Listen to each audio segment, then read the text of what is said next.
warahmatullahi wabarakatuh.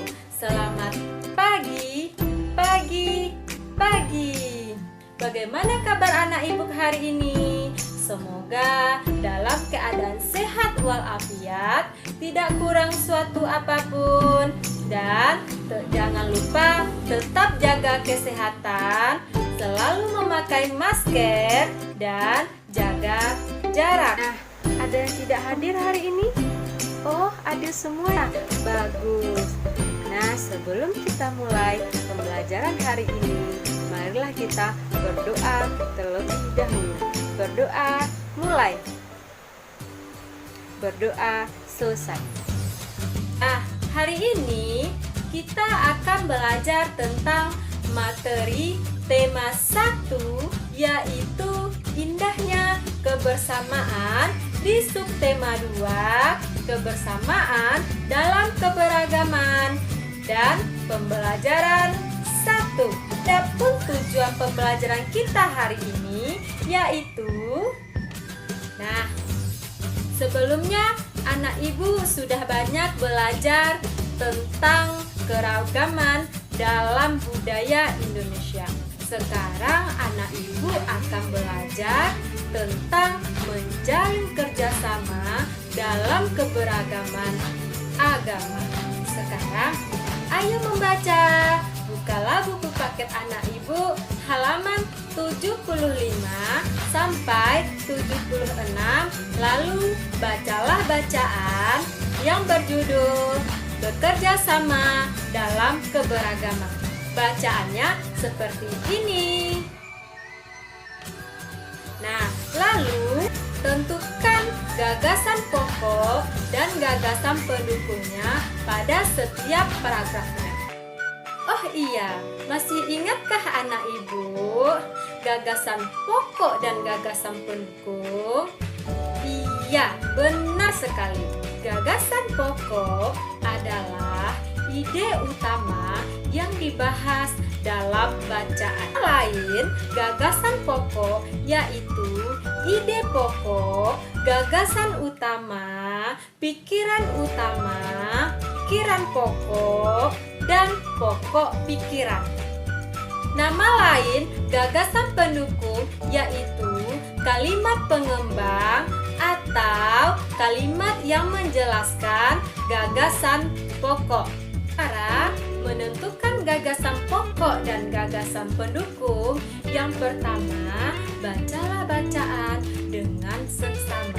2. Tiap paragraf biasanya hanya ada satu kalimat utama. 3. Kalimat utama biasanya ada di awal dan di akhir paragraf. 4. Kalimat utama adalah kalimat yang dijelaskan oleh kalimat-kalimat yang lain, atau oleh kalimat pengembang, atau oleh gagasan pendukung. Nah, gagasan pokok atau ide pokok yaitu gagasan dari gagasan utama. Nah, sisa kalimat yang lain disebut dengan gagasan pendukung. Nah, begitulah cara menentukan. Nah, sekarang ibu akan mencontohkan cara menemukan gagasan pokok dan gagasan pendukung pada paragraf 1. Paragraf 1 itu terdiri dari 7 kalimat. Nah, sekarang kita akan mencari tahu kalimat mana yang gagasan pokok dan kalimat mana yang gagasan pendukungnya.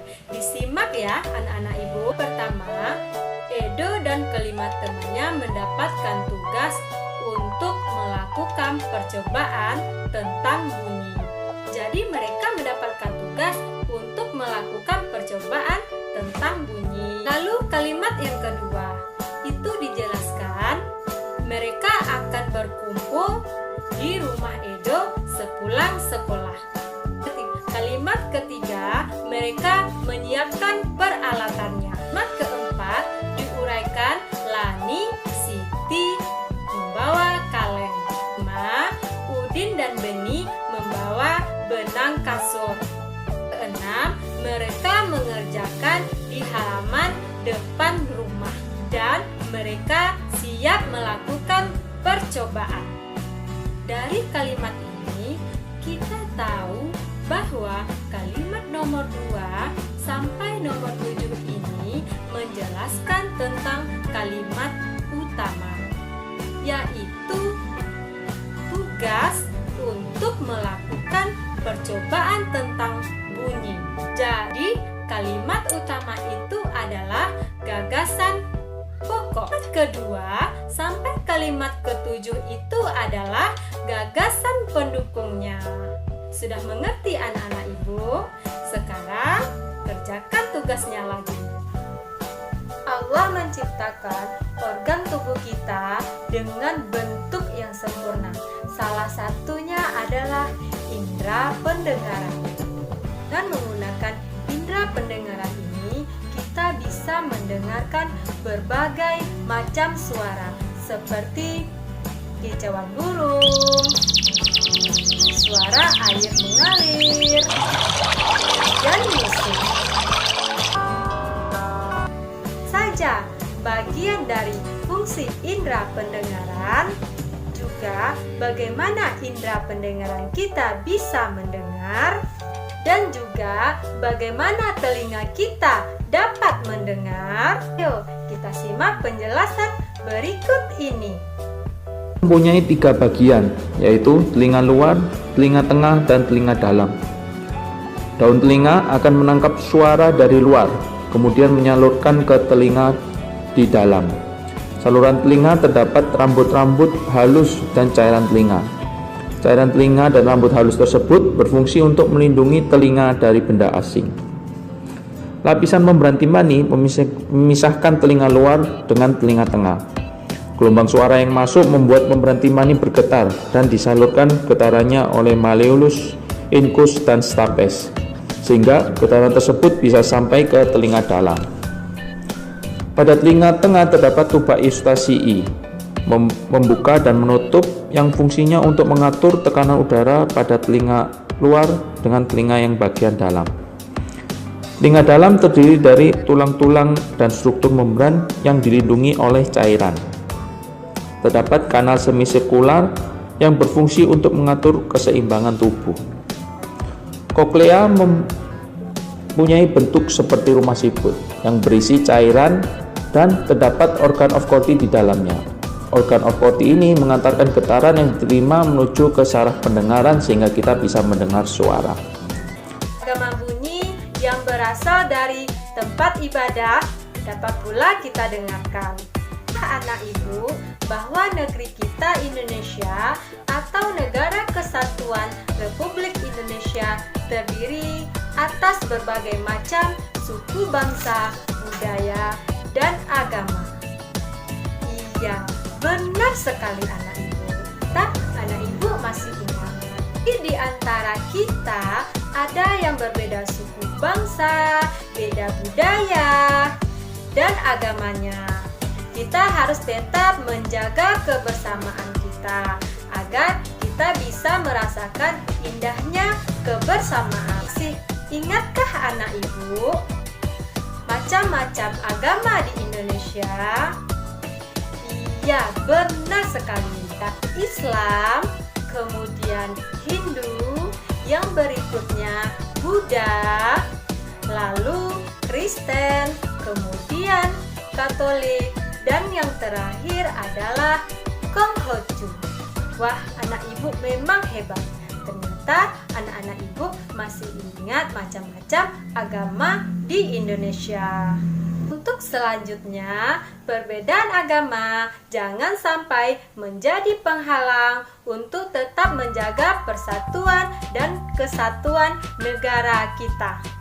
Saling menghargai dan bekerja sama antar pemeluk agama yang berbeda menjadi modal dasar keutuhan Negara Kesatuan Republik Indonesia.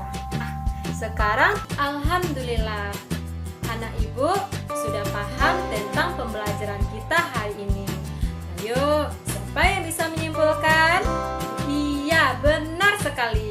Baik, pembelajaran hari ini dapat kita simpulkan, tadi anak ibu sudah belajar tentang gagasan pokok dan gagasan pendukung. 2. Anak ibu sudah mengetahui proses bunyi hingga bisa didengar oleh telinga. Terakhir, anak ibu sudah paham tentang pentingnya bekerja sama dan saling menghargai dalam keberagaman. Untuk materi selanjutnya, silakan anak ibu baca pada buku tema 1, subtema 2, pembelajaran 2.